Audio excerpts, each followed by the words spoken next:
बिस्मिल्लाहिर्रहमानिर्रहीम। अस्सलामुअलैकुम। 94 न्यूज़ की खास खबरों के साथ मैं हूं ताहा। नाज़रीन ग्रामी, यौम कायदा आप लोगों को बहुत बहुत मुबारक हो। खबर शामिल करते हैं मंडी बहाउद्दीन से। शान अशरफ की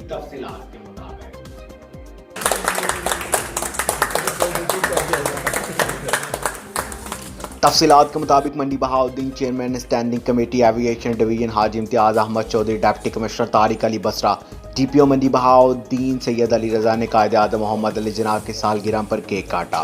मुल्क की खुशहाली सलाम के इस्तेहकाम के लिए दुआ भी की।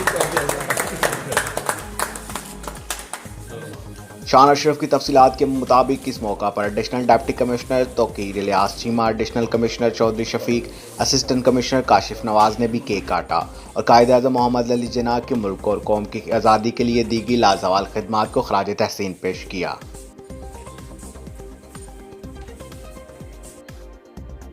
अब तक के लिए सिर्फ इतना ही। मजीद खबरों और अपडेट के लिए 94 न्यूज़ के साथ रहिएगा। अपना ख्याल रखिएगा। अल्लाह हाफ़िज़।